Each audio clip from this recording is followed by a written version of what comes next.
Alright, so I went a little bit more on here. You can see where this was the high point right here, bulged out, and went all the way across to here. And so when I was siding it, you could have a little bit of touching here and here, and then I even that out. Now I'd probably do a little bit more, but now what I do is I feel, and I can feel an even burr on the other side.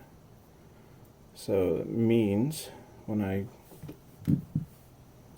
run that on there, now I have a fairly consistent, there's a little thicker spot right there, but I have a fairly consistent bevel now, just by looking at the shine, and you can see where it goes a little bit down. It means it's thicker, and you want to remove those because, like I said, it pushes it up off the stone as you go. Sure, it abrades it, but it's not touching on other sides, and you're like, why isn't that sharpening?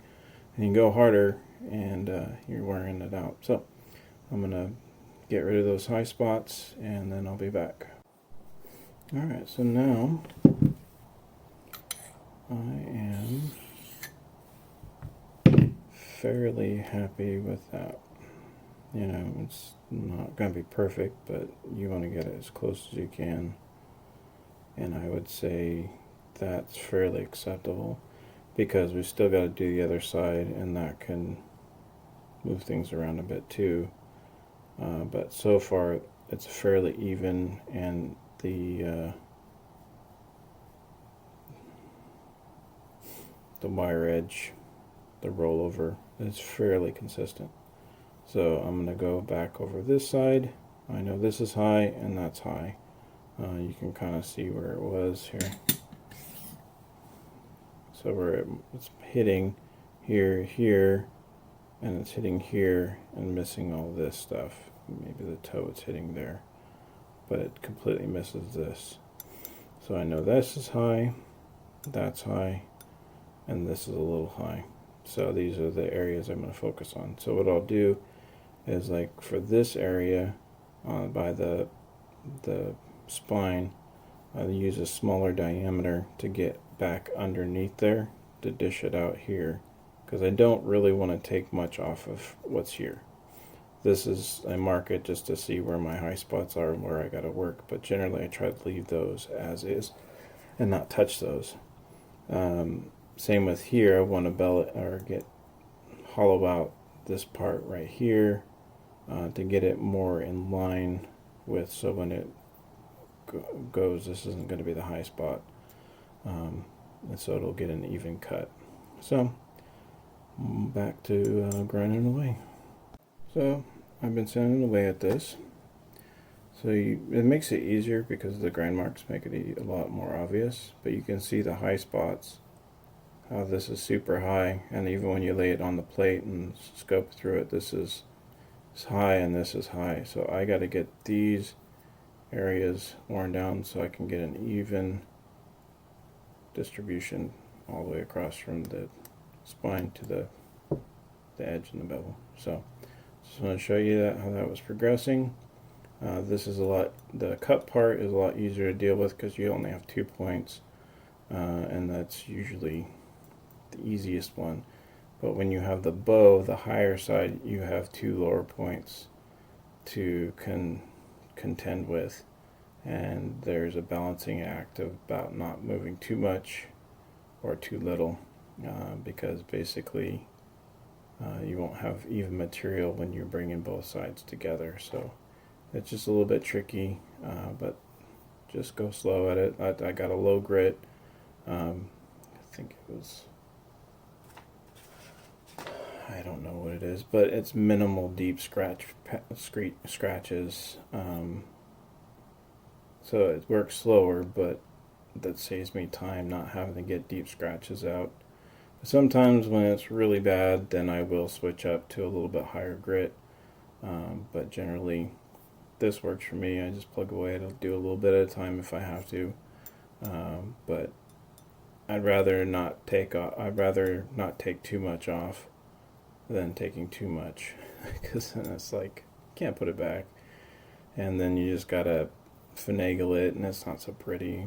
but sometimes these aren't going to be pretty, but you just want them to shave good, and that's basically my goal, is to get them back in working order where you can put them on stones and just go with them and get awesome edges. Because if your geometry is incorrect, you're trying to compensate by twisting it and putting it at this angle and all that stuff. And basically, at the end of the day, you're just compounding the issue.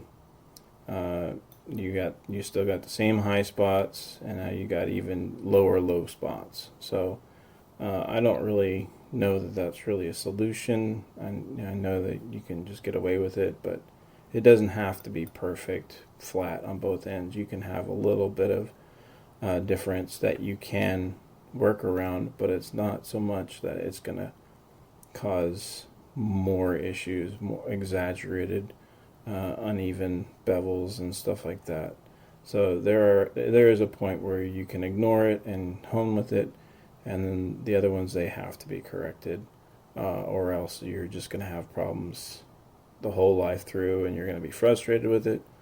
It's not going to shave properly. You'll get one part that's sharp and the other part's dull, and then when you're working on it, it'll switch to the other side, vice versa, and just nothing but frustration. So by getting it fixed and taking your time, making sure it's all even beveled, both sides, all that stuff, it just makes a difference. So I don't know if I'll finish here or have some more to say, but I think that's pretty much it. Just gives you an idea of what I do for working on the geometry. Alright, thanks. Alright, I'm back. So what I've worked on is trying to get it centered. Right now it's rolled over, and what I'll do is I'll work both sides on the wheel, even it out, do some light passes, and then I make sure my bevel is even all the way across both sides.